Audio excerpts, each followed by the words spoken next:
네, 우리 사회의 변화를 경제 트렌드로 짚어보는 트렌드로 본 대한민국 경제. 김광석 한양대학교 국제학대학원 교수와 함께 나눠보겠습니다. 교수님 나와 계십니까? 예, 안녕하십니까. 네, 안녕하세요. 네. 자, 우리 경제에서 이 수출이 차지하는 비중 얼마나 되나요? 네, 우리나라 경제에서 소비가 한 60% 정도, 네, 그리고 수출이 한 20% 정도 이렇게 차지한다고 보시면 되고요. 네, 네, 우리나라 경제 성장률이 지금 2에서 3% 수준 그 사이 정도 됐는데, 근데 이 순수출의 성장 기여도가 지금 현재 마이너스입니다. 네. 다시 말하면 3% 성장률이다라고 하면 수출은 그 기여도가 마이너스로 기여를 하고 있는 상황인데요. 네. 네, 수출로 경제 성장을 이뤄내온 이 우리나라의 성격상 이렇게 수출이 굉장히 마이너스로 치솟고 있는 이런 현상은 우리에게 굉장한 어떤 시사점을 제공하고 있는 그런 상황이라고 좀 판단 내려집니다. 그러게 말입니다. 우리가 산업화로 이야기된 과거의 성장 과정에서 결국 수출이 가장 중요했기 때문에 오늘 키워드가 바로 수출인데요. 네. 이 수출이 침체되고 있다. 우리 경제가 위기다. 이런 이야기가 계속 나오고 있는데 도대체 얼마나 상황이 안 좋은 건가요? 제가 청취자 여러분들께 그 숫자를 직접 말씀을 한번 드려보겠습니다. 네. 2014년 3분기에 3.6%의 증가율을 보이다가 2015년 1분기에 마이너스 3.0, 네. 2분기에 마이너스 7.3, 아, 3분기에 마이너스 9.5, 4분기에 마이너스 11.9. 그 마이너스가 계속 유지되고 있는데 네. 그 마이너스 정도가 더 떨어지고 심해지고 있는 있군요. 상황이에요. 네. 정말 이 지금 수치로 말씀해 주시니까 예, 정말 상황이 안 좋구나 하는 생각이 드는데요. 네네. 특히 이 주력 품목의 수출이 더욱 감소하고 있다고 들었는데 맞나요? 네. 예, 맞습니다. 이 한국의 13대 주력 수출 품목이라고 있습니다. 네.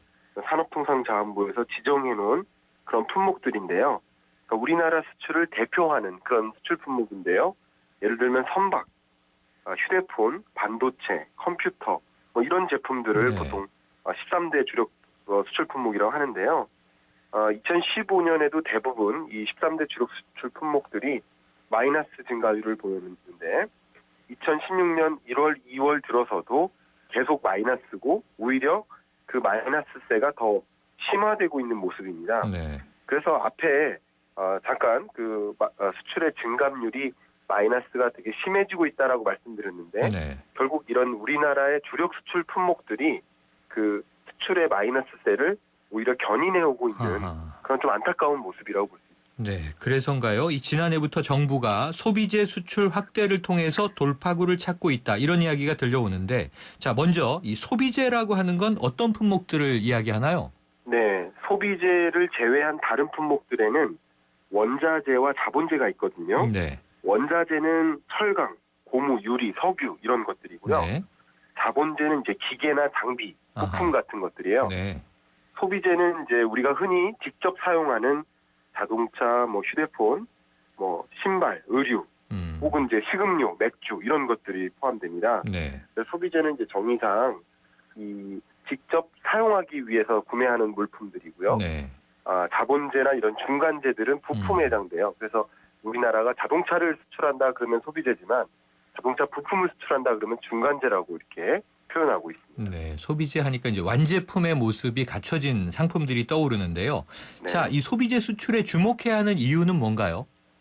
여러 가지가 있지만 우리나라 총 수출에서 소비재 수출이 차지하는 비중을 보면 주요국에 비해서 굉장히 낮은 편인데요. 네. 우리나라는 그 비중이 15.4%밖에 안 됩니다. 아하. 여기 중국은 29.8%, 네. 프랑스도 30%, 독일은 26%, 뭐 미국도 17%. 네. 그러니까 우리나라보다 소비재가 차지하는 비중이 더 높은데요. 네. 사실 우리나라가 1988년도 통계가 추계된 그 시점부터 비교해 보면 소비재 수출 비중이 56%를 넘었었습니다. 네. 그래서 점차 소비재 수출이 계속 감소해 왔는데요. 그렇기 때문에 이제 소비재 수출을 좀 확대할 필요가 있다라는 결론이 내려졌고 네. 또 한 가지는 2016년, 17년이 선진국 주로 이제 미국이나 유럽과 같은 선진국을 중심으로 수출이 회복되고 있다는 것이 네. 주요한 특징입니다. 네. 경제에. 근데 우리나라의 수출 구조를 보면 선진국에는 주로 소비재를 수출합니다.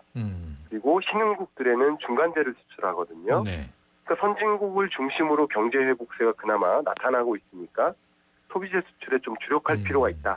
이런 그렇군요. 결론이 나올 수가 있습니다. 지금 이제 수출 대상 국가를 말씀해 주시니까요. 우리나라 주요 수출국이 최근에는 중국 아닙니까?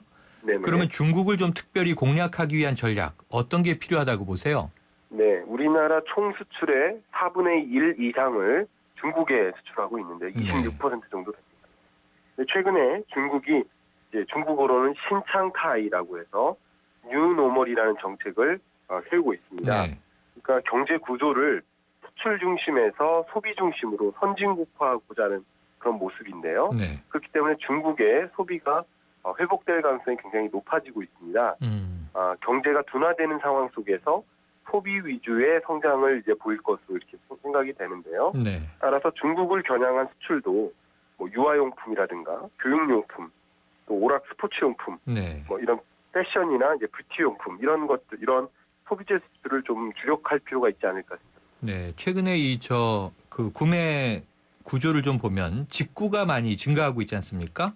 앞으로 네네. 더욱 증가할 것으로 이제 예상된다고 하는데 그럼 이런 직구를 좀 우리가 역이용하는 역직구도 중요하지 않겠습니까?